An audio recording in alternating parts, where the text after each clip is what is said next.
Why you overthink every text message. There is a specific modern form of silence that is heavier than any physical quiet you will ever experience, and it is the silence that follows the moment you press send. For many, the digital space is not a realm of connection, but a vast, ambiguous theater where our deepest insecurities perform their most dramatic plays. You type a message, perhaps something vulnerable, or perhaps something entirely mundane, and then the waiting begins. In that gap, the indeterminate space between your transmission and their reception, your mind begins to construct a reality that may not exist. You reread your own words, analyzing the syntax, the punctuation, and the tone, suddenly convinced that your casual greeting sounded aggressive, or your joke fell flat, or your vulnerability was too much. Why does a delayed response feel like a rejection? Why does a period instead of an exclamation point feel like a prelude to a breakup? It is a peculiar phenomenon where we attempt to decipher the entire emotional state of another human being through a medium that has stripped away almost every signal our brains evolved to understand. To understand why this happens, we must first acknowledge that the human brain is a prediction machine designed for face-to-face interaction. For hundreds of thousands of years, communication was a multisensory experience.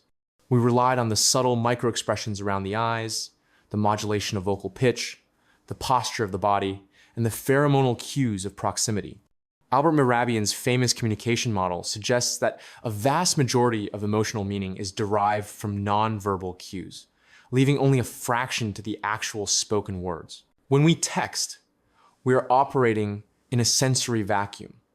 We are functionally blind and deaf to the other person's reality. In psychology, this creates a state of high ambiguity, and the human brain has a profound intolerance for ambiguity. When the brain lacks data, it does not simply remain neutral, it projects. It fills the void with information derived from your internal working models. And for those who struggle with overthinking, those models are often painted with the colors of anxiety and self-doubt. You are not reading their text, you are reading a mirror of your own fears. This dynamic is frequently driven by what psychologists call an anxious attachment style. If you possess this attachment pattern, your nervous system is hyper-attuned to shifts in connection. You are biologically wired to scan for threats to your relationships, a mechanism known as hypervigilance. In the physical world, you might notice a partner looking away or a friend checking their watch. In the digital world, however, the threat is invisible, so the mind invents it. A delay in response time triggers the attachment system's panic button. This is not merely a cognitive worry. It is a physiological response. Cortisol levels rise, your heart rate may increase, and your focus narrows exclusively to the threat of the silent phone. You enter a state of protest behavior internally, oscillating between needing reassurance and wanting to withdraw defensively. The three dots of a typing bubble that appear and then vanish can induce a genuine fight or flight response because, to the anxious brain, inconsistency equals danger. You are attempting to soothe a primal fear of abandonment using a device that is inherently inconsistent. However, overthinking text is not solely the domain of attachment theory. It is also deeply rooted in social perfectionism and the spotlight effect. There is a group of people who treat every text message not as a conversation, but as a publication. If you fall into this category, you likely draft and delete multiple versions of a simple reply. This behavior is linked to a fear of negative evaluation.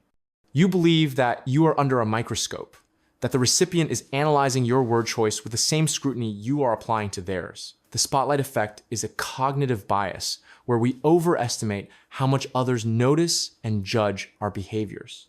You might agonize for hours over whether using a specific emoji made you seem desperate or unprofessional, while the recipient likely glanced at the message for 3 seconds, absorbed the basic information, and moved on with their day.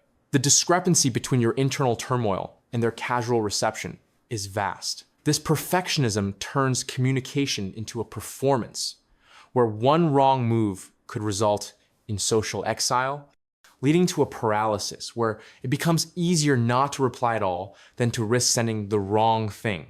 We must also consider the role of cognitive distortions, specifically mind reading and catastrophizing. When a text comes in that is short or lacks the usual warmth, perhaps just okay, instead of okay, the overthinking brain immediately jumps to the worst case scenario. You assume you know the intent behind the brevity.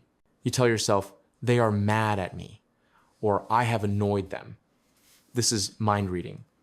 Assuming we have access to the internal thoughts of others without verification, this is often compounded by the negativity bias, an evolutionary adaptation where the brain prioritizes negative information over positive data for survival. In a digital context, this means we interpret neutral stimuli as negative. A lack of validation is perceived as a presence of rejection. We forget that the other person might be driving, or in a meeting, or simply tired. We strip the context from their behavior and make it entirely about us, a phenomenon known as personalization. We center ourselves as the cause of their silence, failing to recognize that their texting habits are a reflection of their current circumstances, not their feelings toward us. Furthermore, the very architecture of text messaging plays into the dopamine-driven loops of anticipation and reward. We are essentially carrying slot machines in our pockets. When we send a text, we are pulling the lever. The uncertainty of when the reward, the reply, will come creates a variable reward schedule, which is the most addictive form of reinforcement. When the reply is delayed, the dopamine crash can feel physically uncomfortable, prompting us to check the phone compulsively. This checking behavior reinforces the anxiety pathway. Every time you check the phone and see no notification, you validate the brain's warning signal that something is wrong. You are training your brain to associate the device with stress rather than connection. This cycle exhausts your mental resources, leaving you drained by a conversation that hasn't even happened yet. It turns relationships into high-stakes poker games, where you are constantly trying to bluff confidence while terrifyingly unsure of your hand. Ultimately, breaking this cycle requires a shift in how we view the medium of texting itself. We must recognize that text is a low-bandwidth form of communication. It transmits information, but it rarely transmits the soul of the relationship. The silence you hear is not necessarily the silence of disapproval. It is simply the silence of life happening on the other end. The stories you tell yourself in the gap are just that. Stories drafted by your insecurities and edited by your fears. By recognizing the biological limits of digital communication and acknowledging your own attachment triggers, you can begin to put the phone down and step back into the reality of the present moment. You can realize that your worth is not determined by the speed of a reply, and that silence is often just silence, not a sentence. If you found yourself in these words and you want to continue exploring the hidden mechanics of your own mind, consider joining us here for the next chapter.